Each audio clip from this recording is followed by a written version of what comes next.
Assalamualaikum warahmatullahi wabarakatuh. Bismillahirrahmanirrahim. Alhamdulillah. Salatu wa salamu ala rasulillah. Kita lanjutkan ngaji filsafat kita tiap malam mes. Ini sudah pertemuan ke berapa ya? Yo, 8 ya? Sudah banyak. Terasa. Iya, tidak terasa kita sudah 8 kali tiap malam Kamis ketemu.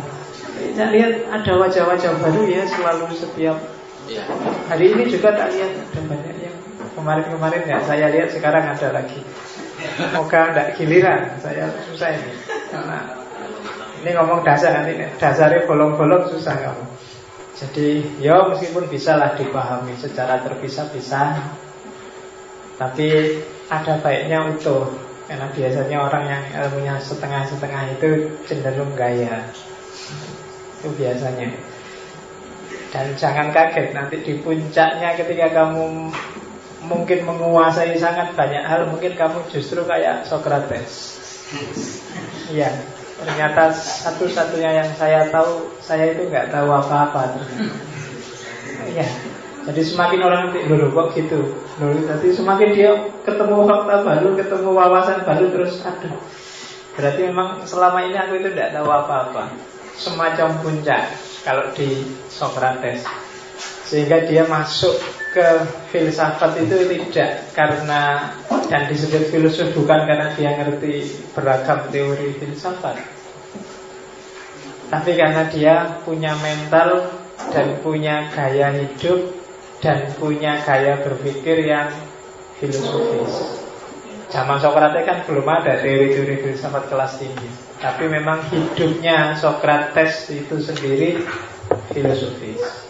Makanya saya ketika ngaji ini tidak banyak-banyak ngasih buku, tidak banyak ngasih nama tokoh. Pokoknya gimana caranya ini nanti operatif, ada gunanya untuk hidup kita. Oke. Kemarin logika edisi pertama kita sudah belajar cara berpikir yang benar. Hari ini kebalikannya, pemikiran yang salah. Bukan ngajari kamu cara berpikir yang salah, cuma hati-hati, banyak yang kamu anggap benar dalam diskusi, dalam berargumen, kadang-kadang seolah-olah itu benar, tapi kalau direnung-renungi kok ya tidak pas. Itu namanya logical fallacy, kesalahan logik. Kita lihat satu-satu. Yang pertama dilihat dari pelakunya. Jadi orang mikir dan salah itu ada dua kelompok. Ada kelompok sofis dan ada kelompok paralogi. Salah itu, makanya kalau kamu berdoa kan selalu minta ampun dari salah yang disengaja dan salah yang tidak disengaja. Kalau orang sofis itu dia ngerti kalau itu salah, tapi tetap diterjang demi tujuan tertentu. Politikus-politikus yang debat di TV-TV itu kadang-kadang dia tahu argumen dia tidak kuat, argumen dia keliru, tapi demi tujuan tertentu. Yang keliru itu pun diolah gimana caranya biar kedengarannya tidak keliru. Oh, kalau contohnya banyak, kamu mungkin pernah apa ya? Pengacara-pengacara itu kan gitu, kliennya ini jelas keliru, cuma ya digolek-goleknya dalil ben pengacaranya yang subur itu, yang tiap hari muncul di TV itu kan. Oh, ya wis cah cilik ya ngerti nah, yang subur itu tidak pas, tapi kan dia bisa berargumen luar biasa untuk membelani yang subur. Kelompok itu disebut golongan sofis. SBY itu kelemak, nggak tegas, nggak jelas. Tapi yang senang SBY kan terus, loh itulah bijaksananya SBY. Dia penuh pertimbangan, ya padine wedhe. Jadi, ya kan, mengeluarkan PKS saja nggak berani, dia takut. Tapi yang senang SBY kan terus dia sengaja berpikir salah untuk belok SBY. Oh katanya siapa itu penakut? Itu namanya penuh perhitungan. Itu namanya kelompok sofis. Kamu sering juga, nggak harus level besar. Kamu sendiri sehari-hari juga kadang-kadang ngerti salah yang ditabrak wae. Ujian itu nggak boleh nyontek, tapi yo gimana lagi? Argumennya apa? Dibikin aja apa susahnya? Saya nyontek Pak, tapi saya nyonteknya kan lillahi ta'ala Pak. Ya saya bola argumen mau nyontek lillahi ta'ala biasa. Tapi ya bikin aja.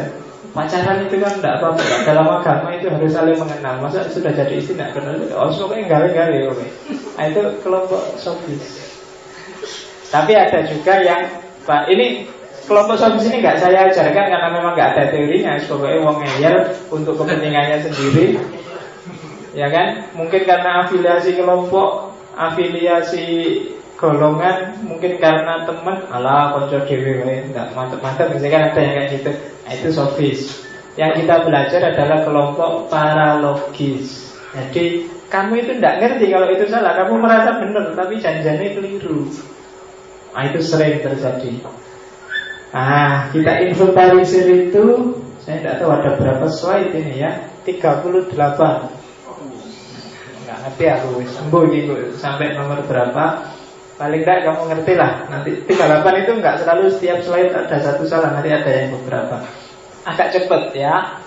Makanya meskipun ini malam-malam, tapi kan sudah makan malam semua, jadi coba agak konsentrasi melihat. Ada yang belum makan? Iya. Enggak apa-apa. Terlalu kenyang juga enggak bisa mikir. Kalau dia alasan kan tetap benar. Oke. Yang pertama ada namanya propositional fallacies. Ini sebagian sudah saya sampaikan minggu lalu. Struktur argumen silogisme yang mengingkari antecedent, mengafirmasi konsekuen, induksi yang sesat, atau berpikir biner, hitam putih, yang kemarin saya sebut excluded middle. Jadi orang berpikir itu hati-hati dari dua premis. Itu hati-hati bagian antecedennya jangan diingkari. Kalau bagian anteceden diingkari pasti keliru. Punya Ferrari itu biasanya bukti bahwa orang itu kaya. Tapi dari asumsi ini, ketika anteceden itu bagian awalnya paling gampang lah, diingkari, kesimpulannya bisa keliru. Jadi berarti diingkari berarti kebalikannya kan, yang tidak punya Ferrari berarti miskin, kan nggak mesti. Itu mengingkari antecedent. Kebalikannya konsekuen. Kalau tadi antecedent jangan diingkari, konsekuen jangan diafirmasi. Nanti juga keliru. Saya sedang flu, karena itu saya batuk karena flu. Tapi kalau konsekuennya diafirmasi, saya sedang batuk, berarti saya flu ya. Nah itu nggak mesti. Kadang-kadang banyak batuk itu kan nggak mesti karena flu. Ada batuk batuk karena tenggorokannya gatel, ada batuk dehem karena pembicaranya nggak selesai-selesai, ini nggak mudah. Suwi menerabar-bar ngantuk nih. Nah, ada kan, jadi nggak mesti sakit malah batuk itu. Oke, itu afirmasi konsekuen. Yang ketiga, induktif falasi. Jadi induksi yang, ini bahasa filsafatnya dia disebut hasty generalization. Generalisasi yang terburu-buru, yang bikin sesat. Misalnya, itu tak kasih contoh cincin. Cincin ini menunjukkan saya sudah menikah. Tapi kan nggak bisa digeneralisir semua yang pakai cincin berarti sudah menikah. Saya dengar di banyak orang bilang di Amerika itu kalau orangnya gay, ya kalau di kanan dia jadi laki-laki, ya gitu ya. Kamu yang pengalaman gimana? Kalau cincinnya di kiri kalanya gitu. Nah itu coba dicek. Jangan-jangan itu induktif falasi. Jangan-jangan yo ada yang kayak gitu, tapi yo enggak semuanya. Itu kan bikin kadang-kadang kamu ada cowok kok pakai anting-anting di kanan, mesti homo gitu, ya kan? Ya itu bisa induktif falasi. Apa yo gitu? Jangan-jangan enggak. Kamu lihat 1-2 orang pakai jenggot kemudian teriak-teriak nyerbu diskotik, nah, terus kamu generalisir semua orang pakai jenggot, pokoknya nanti mesti teriak-teriak nyerbu diskotik. Kan enggak gitu. Kalau udah di masjid, oh hati-hati, sebentar lagi Allahu Akbar mesti. Nah, kan enggak gitu. Jangan digeneralisir gitu loh. Jenggot itu enggak selalu berhubungan dengan sunnah. Ada yang jenggot itu gaya. Ya kan, penyanyi rock barat itu banyak yang punya jenggot loh. Maksudnya kamu sebut sunnah Nabi, kan enggak, ya kan? KFC. Iya, jadi coba jangan digeneralisir, karena hasilnya ya tidak mesti salah, tapi hati-hati karena generalisasi generalisasi yang terburu-buru itu sering menjebak orang. Kemudian berpikir biner, excluded middle. Jadi berpikir biner itu kalau tidak A pasti B. Jadi itu tak kasih contoh. Gadis cantik disukai pria-pria. Berarti kebalikannya kalau gitu juga benar. Gadis yang tidak cantik pasti dibenci. Kan nggak mesti. Tidak mesti. Kalau tidak A pasti B. Banyak kok gadis tidak cantik disukai pria-pria, khususnya pria yang tidak cakep juga. karena tahu diri. Ya kan? Iya. Jadi ya tidak bisa berpikir hitam putih itu menjebak. Nanti kalau ada waktu kita masuk sesi filsafat yang baunya kontemporer, yang paling serius mengkritik binary opposition itu Derrida. Nanti insya Allah lama-lama kita ketemu. Saya nggak tahu ngaji filsafat ini sampai kapan kan. Kalau saya masih sanggup dan bisa ya kita jalan terus sampai kamu lulus pulang kampung, nanti sampai mana saya juga tidak tahu. Tamirnya ganti masih ada apa enggak saya juga tidak tahu. Jadi kita jalan aja. Karena ilmu itu luas. Nanti kalau di sini off selesai terus kamu lanjutkan di kampungmu nyari sendiri bisa juga. Jadi pokoknya kita jalan. Sampai di mana wallahu a'lam bishawab. Walau alam bisawab itu termasuk nanti jenis falasi. Kita lihat falasi apa. Oke.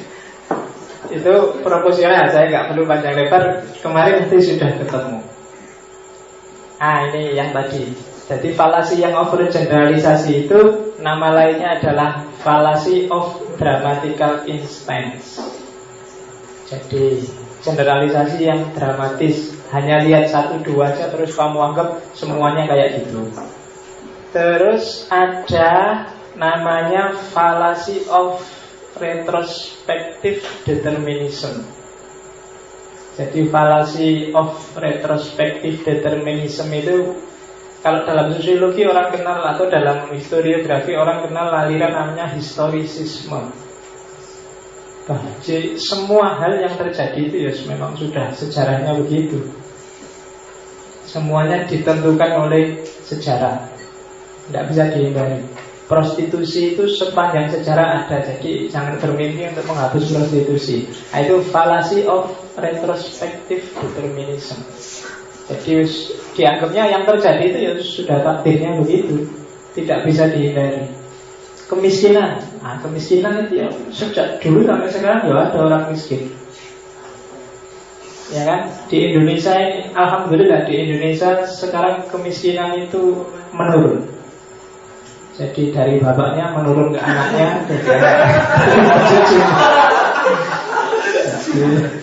Iya, itu kesalahannya negara. Karena di Indonesia itu fakir miskin kan dipelihara oleh negara. Karena dipelihara dia nggak habis-habis kan. Sampai punya anak, punya cucu itu kan dipelihara. Jadi harusnya kalimatnya diganti, fakir miskin tidak dipelihara tapi diberantas atau gimana. Di Indonesia kalau dipelihara ya nggak akan hilang. Dipelihara terus kan, kamu bangga dengan kemiskinanmu. Oke, jadi itu namanya fallacy of retrospective determinism. Jadi menganggap bahwa itu keniscayaan sejarah, mau nggak mau ya begitu. Sekarang selanjutnya saya agak cepat aja. Ini sudah tak sebut minggu lalu ketika ngomong cara berpikir kausalitas. Namanya post hoc ergo propter hoc. Istilahnya keren ya. Bisa kamu hafalkan untuk gaya kalau diskusi. Kamu kan seringnya gitu, memulung istilah-istilah keren. Jadi iya, pemulung istilah-istilah keren. Mahasiswa anyaran biasanya. Jadi ini karena kesalahan melihat sebab yang bukan sebab dianggap sebab, sehingga cara berpikirnya keliru. Post hoc ergo propter hoc. Sesudah itu maka terus itu. Gitu. Setelah saya naik motor, kulitku gatal-gatal. Karena gatal peristiwanya terjadi setelah naik motor, terus kamu simpulkan bahwa gatal itu karena habis naik motor. Itu namanya post hoc ergo propter hoc. Karena tidak mesti kok gatalmu itu disebabkan oleh peristiwa sebelum itu. Mungkin jauh sebelum itu. Ayo, tak kasih contoh itu. Tak kasih beberapa contoh. Misalnya ada orang tua, saya tidak tahu zaman sekarang apa ada istilah pilih kasih. Pilih kasih misalnya dia lebih sayang pada anaknya yang kedua, karena dulu zaman punya anak pertama masih miskin. Anak pertama itu begitu lahir anak kedua tiba-tiba kaya. Maka ini anak ini ngerjain ini mesti. Terus lebih sayang sama anaknya yang kedua. Itu logika yang post hoc ergo propter hoc. Tak kasih contoh ponari juga itu. Ada orang sakit, terus sama ponari dikasih. Saya mau tak kasih contoh batu, kok kalimatnya jadi panjang. Tak kasih contoh, pokoknya air diludahi ponari gitu. Jadi intinya, terus kamu nyebut bahwa yang menyembuhkan itu batunya ponari misalnya.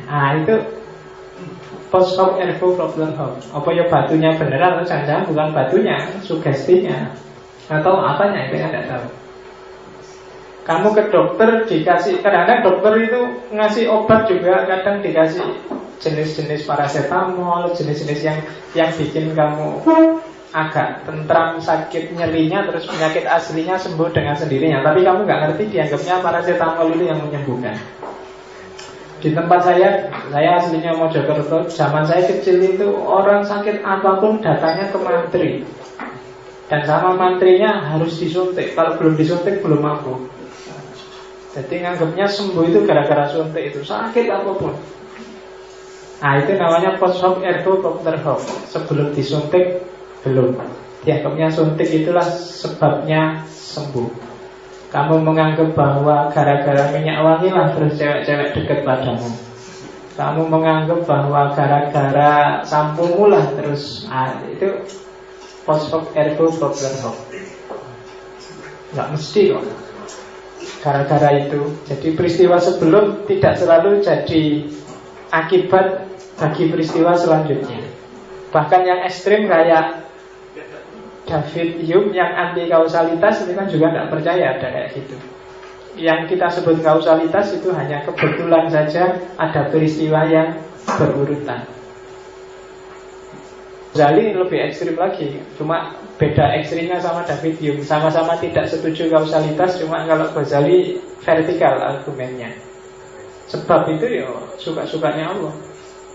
Kalau Allah menghendaki kamu jeleknya kayak gitu bisa dapat artis, bisa saja. Nggak ada, dipikir saya kausalitas nggak mungkin saya jadi presiden. Tapi kalau Allah menghendaki bisa, itu Ghazali. Ya siapa ngerti tiba-tiba orang se-Indonesia edan semua terus pilihlah saya, terus dipilih tenanan.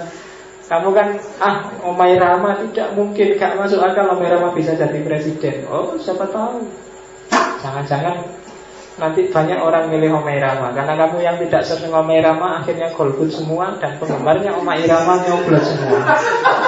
Ya. Kamu kan sudah acang-acang mau golput kan hari ini. Nanti penggemarnya Omai Rama sudah. Itu post hoc ergo propter hoc. Kalau ini namanya fallacy of misplaced concreteness.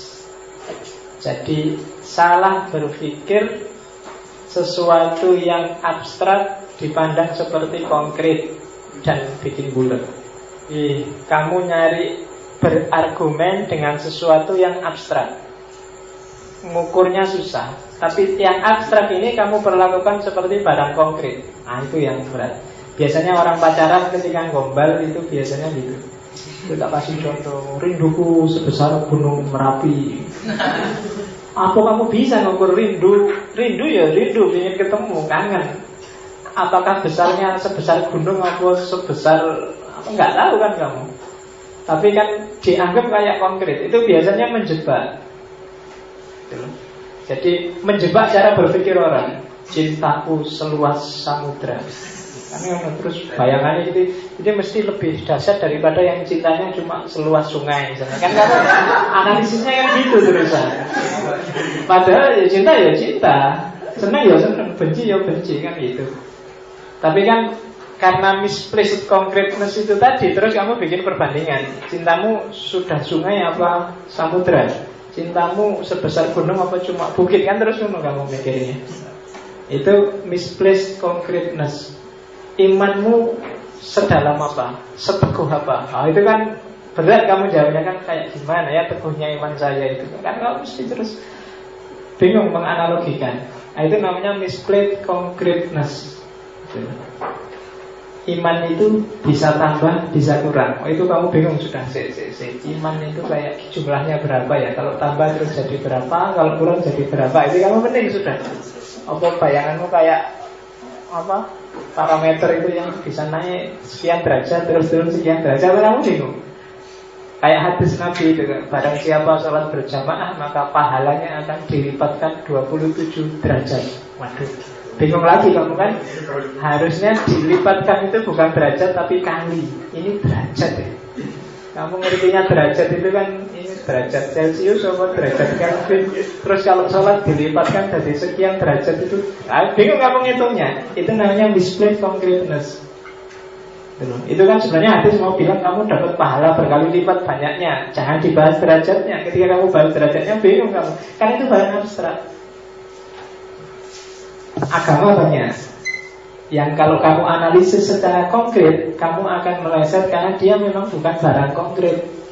Kalau kamu mencoba gambar Sirotol Mustaqim itu tak gambar ya Pak. Ini ada rambut, kurang kecil. Itu rambut satu itu dibelah 7. Kamu pakai pulpen kayak gimana pun masih kurang kecil.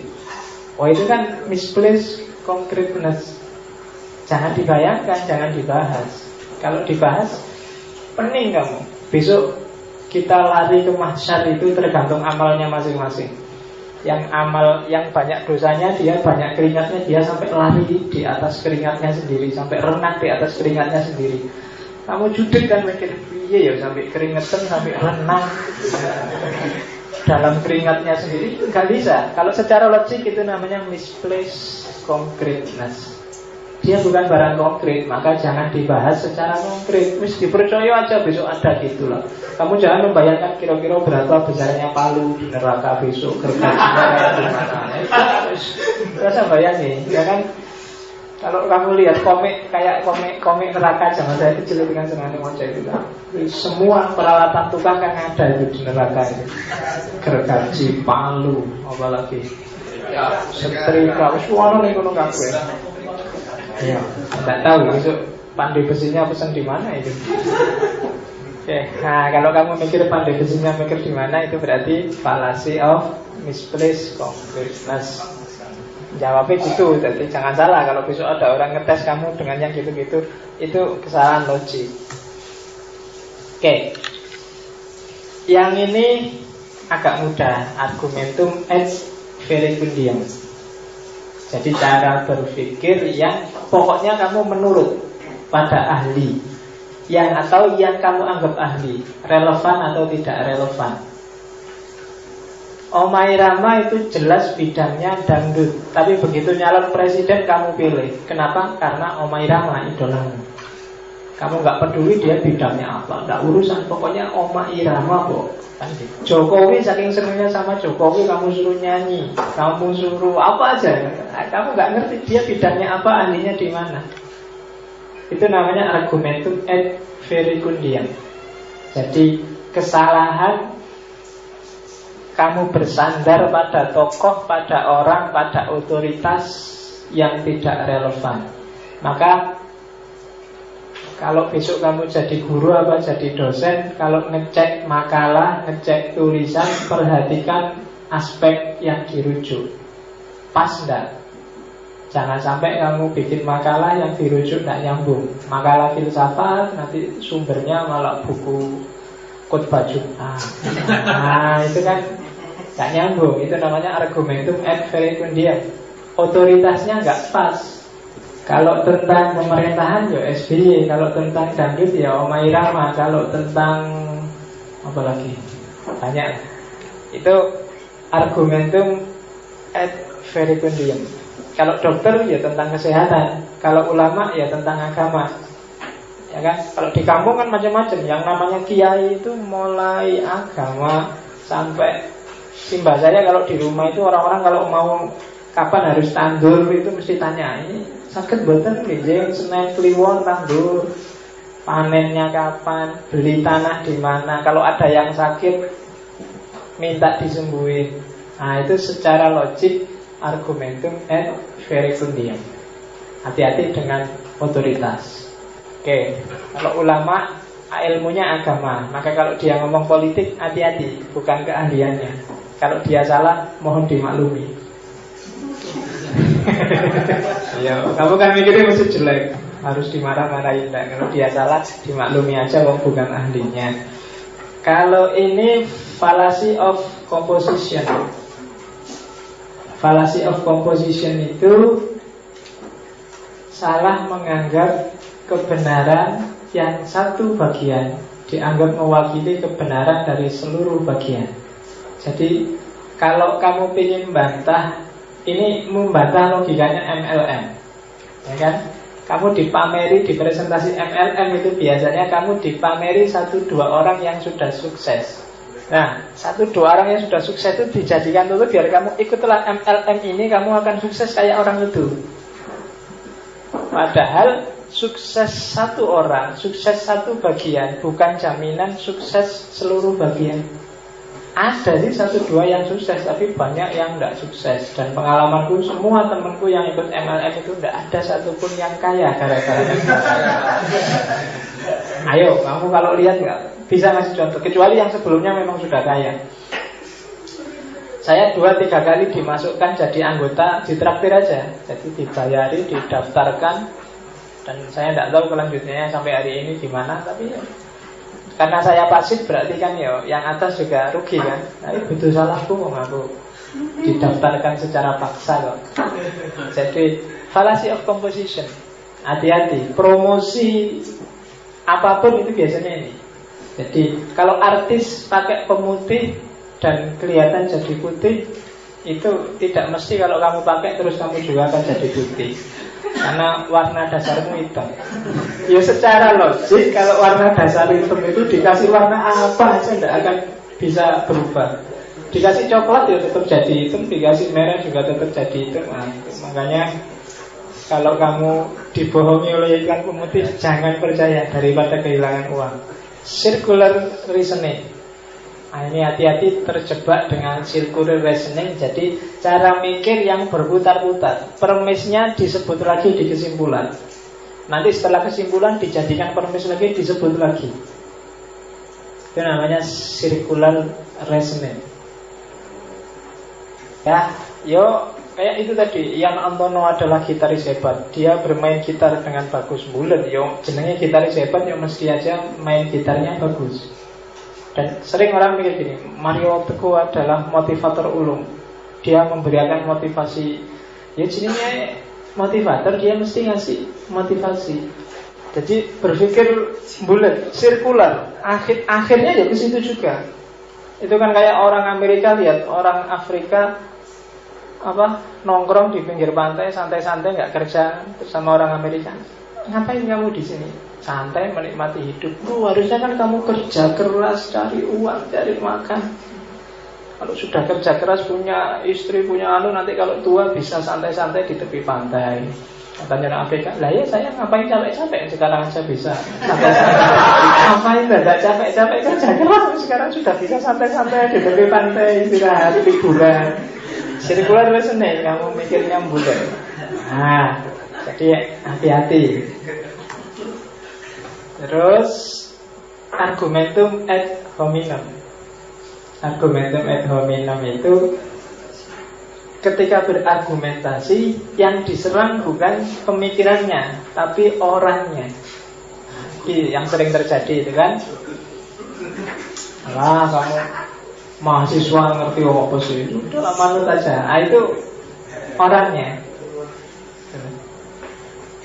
Kamu suka bolos sih, pantes kamu bodoh. Itu kan gak nyambung hubungan. Bolos itu kalau jarang belajar bodoh, tapi bolos enggak mesti terus jadi bodoh. Mungkin kalau kamu rajin malah bodoh dihapusi dosen itu. Ya kan? Jadi kalau ada orang diskusi, debat, kok personal attack, hentikan aja diskusinya. Keliru sudah. Itu karena dia sih orangnya jelek, orangnya pemarah, cacile. Itu personal attack sudah. Nggak bisa. Gak usah diskusi sama yang menyerang person. Ini sering jadi masalah. Jenis ad hominem juga. Jadi namanya tokui. Tokui itu jadi kayak ad hominem, tapi balik. Jadi kasih contoh gitu kan. Itu tak ambil dari internet itu. Ada orang ngeritik Nabi Muhammad. Nabi Muhammad itu melanggar Al-Quran. Di Quran kan maksimal kali 4, kok bisa dia 9? Terus di bawahnya ada komen, Allah Yesus juga sering salah kok. Itu balik. Padahal nggak bahas itu. Jawaban kenapa kok Nabi boleh 9 itu loh. Malah kamu nyerang Yesusnya karena yang kritik Kristen. Itu namanya argumen topoi. Jadi kalau orang kritik Allah Islam itu jelek, rusak, daripada orang Kristen Tuhannya 3, kayak mesti nanti jadi debat kusir. Perhatikan ini problemnya apa sih? Kalau ada orang mengkritik kok Nabi boleh kawin 9, kamu jawab. Cari argumennya kenapa kok Nabi boleh dan umat Islam yang awam, yang biasa tidak boleh. Bukan kok terus kamu cari kesalahan dia yang lain. Kalau kamu dibilang, Mbok, kamu itu yang rajin, Allah, kamu juga sering bolos. Itu urusan lain. Aku nasihati kamu yang rajin itu benar apa enggak. Kalau benar ya diterima, kalau enggak ya dibantah. Kok malah nyerang aku? Urusan itu.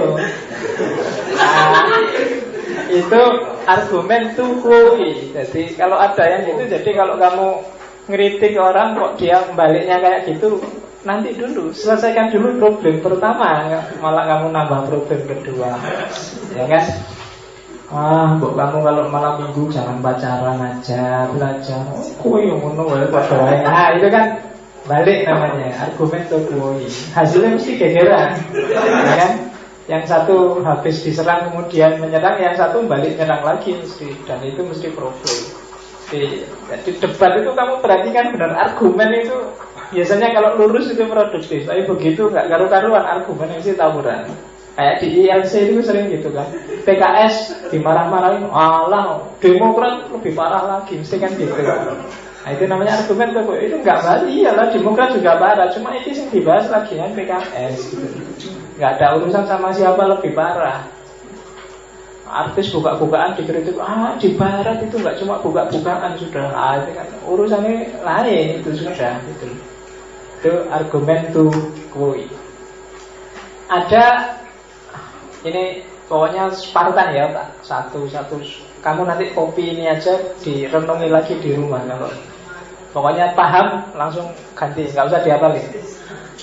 Argumentum et baculum. Argumentum et baculum itu jadi argumen yang sifatnya mempreser lawan. Jadi mendesak lawan untuk mau nggak mau harus menerima. Kalau nggak menerima, gawat. Kamu ndak manut saya, nilaimu jatuh. Itu sudah, itu namanya argumentum et baculum. Pak, kenapa sih Pak makalah harus 20 halaman? 5 halaman kan cukup, wong idenya sekecil itu. Pokoknya manut. Kalau nggak manut, itu argumentum et baculum. Itu jawaban juga, cuma jawabannya mengancam. Biasanya jawabannya mengancam itu tidak ngomong substansi. Mungkin dosennya harusnya bilang, lo harus 20 karena idenya kecil, tapi kan harus kamu yang mengembangkan. Kalau gitu kan masuk akal. Tapi kalau jawabannya pokoknya manut. Sing dosen sing di aku pokoknya. Argumentum et baculum. Ngapain sih Pak harus pakai sepatu? Hubungannya apa sepatu sama jawabannya kan bisa ditebak.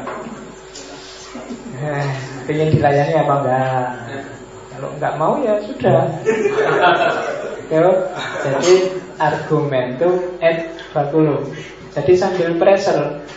Kamu protes ke orang tuamu apa terus loh, ya terserah, kalau nggak mau ya besok nggak tak kirim lagi loh. Sudah selesai sudah kan. Itu namanya argumentum et baculum. Ya diskusi antar kamu sering juga gitu kan kadang-kadang. Ya wis, kalau kamu nggak mau ikut petunjukku ya besok nggak usah bareng lagi, jalan kaki aja kamu kuliah kan, kamu biasanya bareng. Jadi argumentum et, apalagi sama pacar, logika ini mesti sering dipakai. Ya kan, masih mau nggak sama aku? Ngapot kan kamu? Tolong aku dijemput sekarang. Iso, aku lagi kuliah. Ya sudah, aku diantar yang lain loh. Ya kan, terus kamu kan kontak manting, wah pamitnya dosen Pak, ada urusan Pak mendadak. Baru diancam sama pacar. Kan sering gitu, karena kamu terikat khawatir diputus. Jadi setiap kata-katanya itu kan mesti mengancam. Dan itu keahliannya perempuan kan di situ, kamu mesti pontang-panting. Argumentum et misericordiam. Nah ini kebalikannya. Kalau tadi sambil ngancam, ini sambil melas. Ya mohon kebijakannya lah Pak. Saya itu kan jauh Pak. Itu namanya argumentum et misericordiam. Saya itu tadi terlambat Pak, karena tadi malam saya kan harus tahajud. Jadi yo pijakannya lah Pak, padahal kamu nonton bal-balan. Tadi saya ketiduran Pak. Tidur itu kan harus dimaafkan Pak, karena rufi al-qawais. Pokoknya alasannya neko-neko, minta belas kasihan. Jadi kalau tadi orang kepepet terpaksa harus menuruti karena terpaksa. Kalau ini dibangkitkan belas kasihannya. Masa